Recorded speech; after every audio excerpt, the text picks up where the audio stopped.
こんちは。短編新シリーズ 4G ピアス取得の旅、始めてまいります。企画内容は至極単純。牽制と増弾のピアスをゲットするというものです。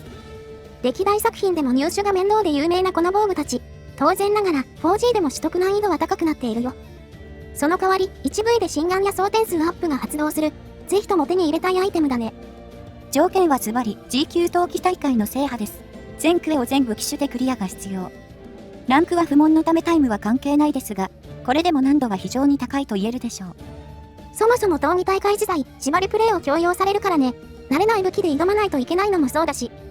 モンスとの相性なんか丸虫で、装備も適当だ。その上で 4G の G 級モンスを相手にしないといけない。難しい上に面倒、そんな感じですね。これを頑張って乗り越えていきましょう。なお、中にはすでにクリア済みのクエストもあります。それらは除いていきますのでご了承ください。その模様は主に1から攻略シリーズで見せてるから、そちらも良ければ見ていってね。よし、それじゃあやっていこう。取得まで失踪せず頑張るぞ。短編になりますがぜひお付き合いくださいませ。では企画スタートです。よっしゃ、じゃあ気合い入れてやってくぞ。クエストリストの上から順番に攻略するよ。G 級闘技は6クエスト。武器が各5種類で計30回のクリアが必要です。いくつか埋めてるけど、まだまだ全然だな。我々はあと22種類のクエストクリアが必要だ。まずはこちら、化けザメとトラザメ討伐。いきなり2頭クエとヘビーな内容です。ただ、2頭目の亜種は5分経過で合流なので、爆裂に難しいわけではありません。お分かりの通り、体験か総中魂が比較的楽だね。タイムを狙うなら総中魂一択だ。よりによってその2つだけクリア済みだったんで、タチガンスヘビーをやらんといかんね。ガンスとヘビー、やばそうな匂いがいたします。とりあえず選択画面に行きますか。冬季大会は武器種とスキル、アイテムはバラバラですが、うっすらコンセプトは共通しています。このクエは砥石高速や早食いが多くついてるね。2等クエには割と嬉しい。まずは一番楽そうな太刀を選択。なぜか太刀だけ早食いがないが。高耳も回避スキルもないので、防御面がかなり不安。だいぶストレスフルな狩猟が予想されます。幸いなことに回復アイテムはだいぶたっぷりあります。回復重視で死なないようにしましょう。武器は火がついてて、一応原種には有効だ。ただ他武器より倍率が低めだね。まずはタッチでこのクエを思い出すところから、戦闘の流れみたいなのをつかめるといいかな。初期合流じゃないだけいいんですけど、5分って結構すぐ経っちゃいますからね。合流すると分断策は使えるんですけど、単純に誘導などは面倒ですし。片方の方向に捕まってブレス食らったりね、ろくなこと想像つかんぜ。そのためにもなるはやで原種を片付けたいんだけど、装備的に限界あるのが辛いところだ。さっきも言いましたがこの武器、倍率が低くて、だいたい他武器種より 1、2割くらいを取ってます。早めに電気ゲージの色の確保をしたいです。何か大きな隙が作れればいいんですが。まず狙いたいのはノリかな。これが弱武器では生命線だと思う。お見事です。振り落とされないように。何しれっと失敗してんのこいつ。開発上の欠陥だるこれ。これはひどい。段差と重なってるのが悪さしてそうですね。ザボアは腹を上にして転ぶので、ハンターが地面に埋まる格好になるんですよね。これ、他武器では発生しなかった。何がダメだったのかよくわからなかったよ。生命線とか言った途端にこれ、原種でグダルとアシュ合流後にもグダりそうだ。ここで怒り状態に突入ですね。氷があると少し火が通りやすくなります。ただ弾かれやすくもなるので危険です。あんまり正面から殴らないようにしましょうね。回復薬も有限だからな。慎重見に行こうね。うわ、アシュが来やがった。もう5分経ったのか。せっかく赤にして火力が上がったんですが、分断に注力しないといけなくなりましたね。分断は失敗すると激烈に下るので慎重に、というか失敗したらリタった方がいいと思います。とりあえず斜面側におびき寄せてと、原種は多分こっち側のが戦いやすいね。回転しながらビームを放つ攻撃が脅威ですね。角度があれば幾分か避けやすくなります。しかしなかなかいい感じの位置になりません。非常に鬱陶しいですね。早く亜種戦に取り掛かりたいんだが、頼むぜマジで。よし今がチャンス。柵を起動するぞ。OK、これでなんとかなりましたね。柵1回で倒しきれるかは置いといて。あとはひたすら攻撃して膨張を待ちます。2回までならノリも狙って OK。段差で帰って攻撃を食らわないようにね。それなりに攻撃力が高いぞ。言ったそばから、氷あられがだるすぎる。一応、打ち消しと賞賛があるので原種対策はできます。たちは早食いがないので微妙ですが。正直、我々は競技場の類が好きではありません。装備固定がかなりストレスです。装備を工夫して攻略するのが醍醐味だと思ってるからね。モンハンの楽しさが全然味わえんよ。どの作品でもこれ系は大体後回しになる。最後に仕方なく潰す感じかな。たまに面白い組み合わせもあったりするんですがね。セカンドのクックライトはよく周回してました。通常2を速射するだけのやつね。20秒ちょいで終わったよな。それ以外は基本的に難しいからな。闘技大会って報酬が良くなければ通ってないよ。4G も面倒なものばかりですが報酬は高価です。ピアスのほか純粋に強力な防具にもなります。特に DLC なしは貴重な耐火防具になるので攻略が必要になりますね。さて、柵が解除されちまったが、原種はもう終わるかな。よーし、これで第1段階クリアだ。あとはアッシュに集中できるぞ。アッシュは氷もまとわないし、定期的に膨らんでくれます。多分原種より早く片付くでしょう。ただし攻撃範囲と麻痺に注意。タチだと攻撃を避けるのが非常に難しいです。グエー痛すぎ。出るの見てから回避じゃ全然間に合わんな。タチって身軽っぽい顔してんだけど、使うと想像の10倍硬直でかいよね。一発が重たくてもどかしいんですよね。正直 4G のモンスについていけません。ザボは相手には回避距離など相性良さそう。これはタブキにも言えることです。無理しないように確実に一発ずつ入れていこう。幸い、闘技大会は被弾にかなり寛容な施設だ。地味ですが8オツまで許してもらえます。さすがにそこまで落ちると PS 不足にも程がありますが、最悪、採取からアイテムも得られますので、根性さえあればクリアはできる設計です。腕より忍耐を試す施設と言えるかもね。ど根性で乗り切ろう。その後何分か戦ってもうすぐ20分経ちそう。さすがに時間かかるな。我々の最高タイムは総中根の12分台でしたね。適当にやって A ランクは安定するくらいの腕です。こういう施設だと根の強さが光ります。倍率も210と妙に優遇されてましたね。本当に素のスペック勝負になるからね。タチと根じゃベースの火力に差がありすぎるよ。ただ、タチもこのクエじゃかなりマシな部類だよ。ランスとヘビーが鬼門だからね。比較的身軽での武闘が早いですから、立て直しはしやすいですね。あと強いかは置いといて、空中の鬼陣切りが楽しかったです。あの攻撃、蓄積が2回発生するんだよね。ノリが取れるのは早かった気がする。クリアまでに原種アッシュで2回ずつ乗った形だな。原種は1回不正により失敗したが。あれなんだったんでしょうね。取れたかになってよかったですけど。ということでクリアしました。ギリギリ20分には収まりましたね。想像より時間かかったな。根が強すぎただけか。反省点としては手数不足だな。回復に頼ってもっとゴリゴリいけばよかった。特に原種で様子見しすぎた感はありましたね。次からの反省としましょう。前のめりにすればそれだけで数分は縮みそう。あとノリの成功。よし、じゃあ次の武器行ってみよう。続いてはガンランスだ。スキルに回避性能2があるのが特徴。その他、このクエの特徴である早食いと砥石高速。スキル面では恵まれていると言えますね。ただ、我々はガンスをほぼ触ってません。非常に怪しい空気が漂っております。4G は月メインで良かったと思う。砲術レベル3しかないし、フルバもいらなそうだな。久々に持ってみてもっさりすぎてビビったわ。我々の入力が下手なだけかねこれ。後隙の感覚もないので攻撃後の回避もうまくいかず、これは最終手段として頼りすぎない方がいいですね。早速食らってるし、砲撃後はもちろん回避ができません。ガンスだとなおさら氷あられがきついな。打ち消しありで助かったわ。早食いを生かしてアイテムガブ飲みでいくよ。とにかく原種をさっさと終わらせるんだ。やはりまず狙うべきはノリですかね。固定ダメージと隙を作れるのは重要。最初はジャンプ攻撃2回で乗れます。ここでもやられを直しておくのは必須。ザボアって無駄に暴れのターン長いからね。耳栓もないから油断すると失敗するぞ。しかし、ガンランスナー、4G だとロドレギオンのイメージしかないわ。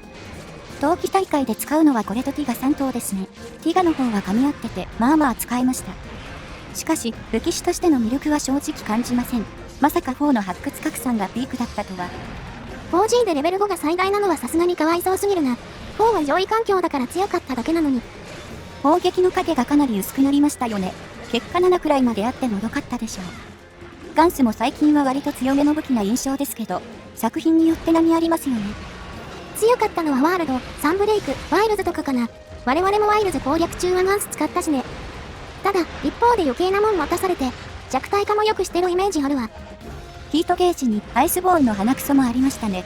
あとライズはシンプルに弱い。思うと、チャークと結構境遇が似ている気がします。スキルも使い回せたりするし。我々、一番使うのがチャークなんだけど、次に好きなのはガンスだったりするね。システムに振り回されたり、管理する要素が多かったり、シンパシーを感じるところがあるんだろうな。強い作品と弱い作品、大体共通視点ですのね。砲術が重要なガード武器で一括りなのでは。昨年に投稿したチャークティア表のコメントでも、ちょこちょこガンス使いの方いましたね。使えると最高に面白いもんな。根強いファン多いと思うよ。ただ、チャークが強い 4G では弱いな。単純に火力取るのが難しいわ。原種を進めるのに8分ちょいかかりましたね。たちよりは少し早かったです。先ほどの反省を踏まえて結構攻めたつもりですが、正直限界を感じましたね。アシュの方は大丈夫かな。とっさのブレスと硬い書しきれるだろうか。やり系はこいつらの膨張モードと相性が悪い。動きが遅いから範囲外に逃げられないんだよな。ブレス系の攻撃はどれも威力値が高いです。惰性を積まないとガードしきれないんですよね。こちらもタチと同じく回避距離が欲しかった、つくづく不便な施設です。このスキルとかってどうやって決めてんだろうね。あんまり考えてない雰囲気だけど。武器種は同数になるように配布されてるが、その他は開発のさじ加減だからな。まあ、装備がめちゃくちゃなのは昔からですがね、まともな切れ味ゲージがあるだけマシです。過去作の回訓練所は黄色ゲージ持たされて、無理やり殴ったりさせられてましたね。何の訓練かマジでわからなかったよな。縛りプレイ強要所って言われた方がまだ納得する。そんな文句を垂れつつも乗り成功。膨張中に乗れないが蓄積は可能だぞ。基本、どの武器でも真正面から行かなければ大丈夫。横から小づいていきましょう。ただ、アシュの怒り時は横にいても危険。膨張解除の水ブレスが飛んできます。クリアだけ目指すなら、怒り時は様子見るのも手だ。時間はたっぷりあるからな。一応、どのクエも A ランククリアの報酬あるけど、それは強武器で目指せばいい。ただ、A ランククリアの得点はあんまり美味しくないです。増幅の羽飾りと触光のメガネがもらえますが、増幅はポイントが中途半端で使いづらいし、トラマスもそこまで優先度高くありません。メガネはおしゃれ装備としての需要度が高いかもね。それにしちゃハードル高いけど。しかしよくダメージ食らうな。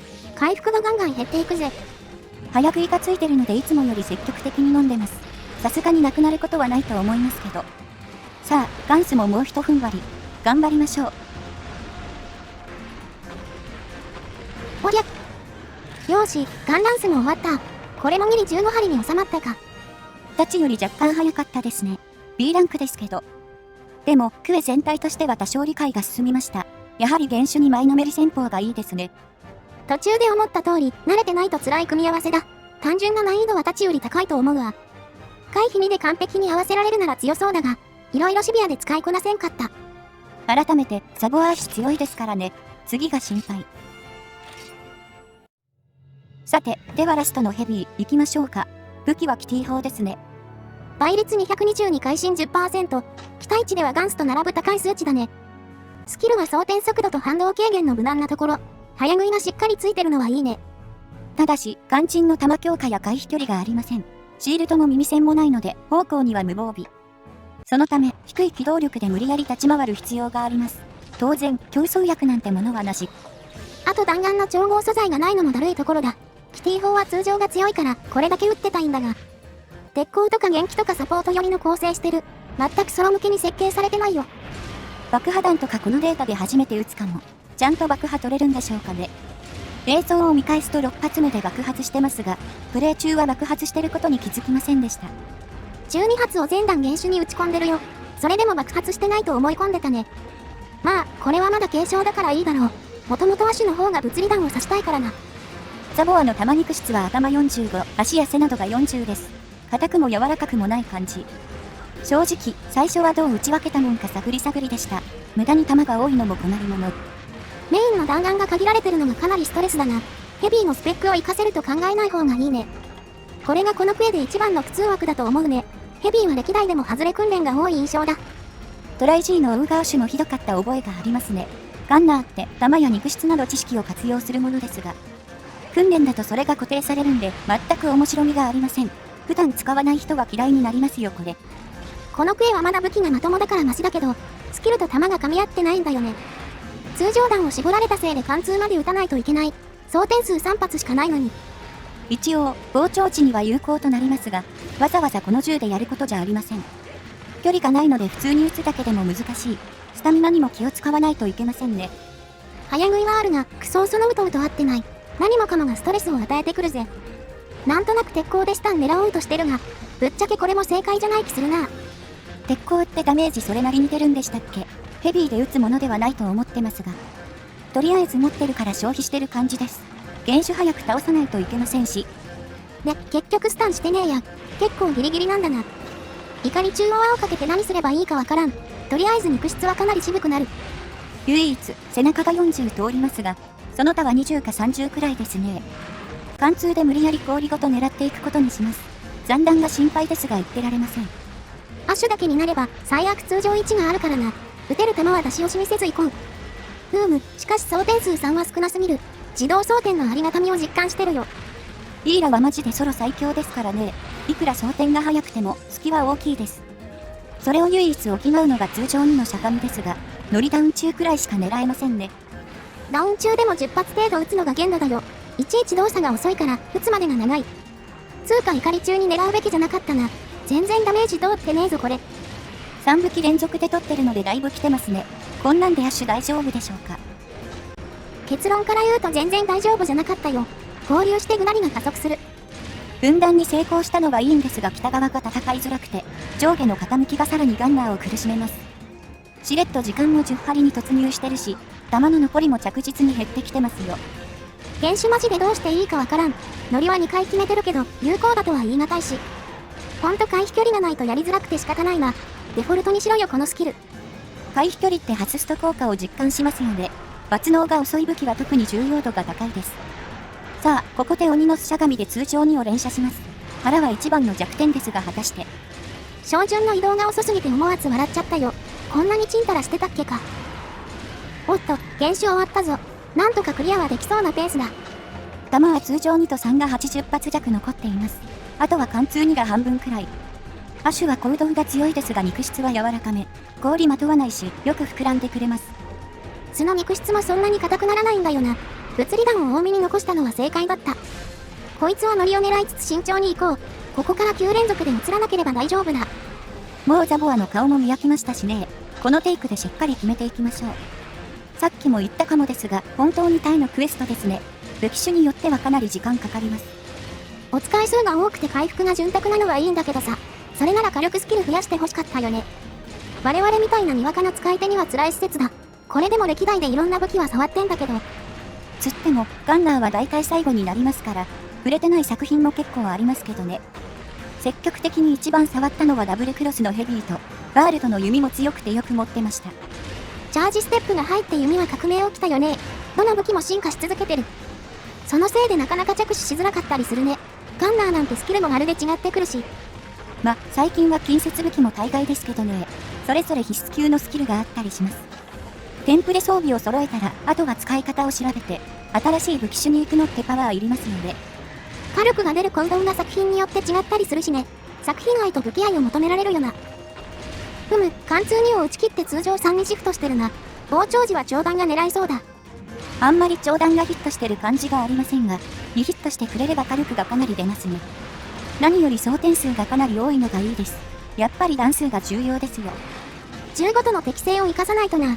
ギルドもその辺考慮しとけよ。ギルドという名の開発、条件が平等といえば聞こえはいいんですけどね。さあ、ここで2回目の乗りが入りました。一生懸命にボタンを連打します。ヘビーで乗り攻撃するのもなんか新鮮だよ。普通の狩猟ではあんまり使わんからな。自分で乗るのが効率良くないのはわかるんだけど、この装備で殴るよりマシだと思ってね。かなり短いですがチャンスタイムではありますからね。ここでしっかりダメージを取っておきましょう。全然終わらない。もう通常2が31発しか残ってないぞ。あと残ってるのは元気と3弾1だけ。4G の3弾って使えるんでしたっけ？でも回復薬は意外と使ってなかったりします。攻撃を欲張らなければまあまあ戦えますね。どっちかといえば原種のが厄介だったな。全方位の冷凍ビームがマジで強くて。アシュは怒り時の振り向きビームさえ警戒してれば、あんまり命の危険は感じなかったわ。素直にダメージ通りますしね。まだなんとかなります。はい、ようやく終わりました。タイムは24分26秒。もうタイムとかランクとかどうでもいい。プレイ中早く終わってくれとだけ願っていたよ。とにかくヘビーは苦痛の一言だった。しばらくサメどもの顔見たくないわ。弾を撃つ順番、正直よくわかりませんが、距離が適正なら物理弾だけで足りるでしょう。で、報酬がコイン1個に生肉2個っていう、終わってますね。何の罰ゲームなんだこれは。ソロでやるもんじゃないな。だがこれでサメに遠くへは制覇だ。ピアスに6分の1近づいたぞ。3部機種だけですが結構時間かかりました。2等クエタとどうしても長くなりますね。ただ、初期合流じゃないので難度はそこそこ。決して超えられないほどではありません。時間かかってだるいってだけだね。回るときは総中婚一択だわな。さて、じゃあパート1終わっていこう。次回以降も疲れそうなクエばっかりだぜ。一つも埋まってないやつもありますね。精神が耐えられるか不安です。しかし乗り越えた先にはピアスが、最後までしっかりやりきりましょう。よーし、次回も頑張っていくぞ。ほいじゃ、次の動画で。またね。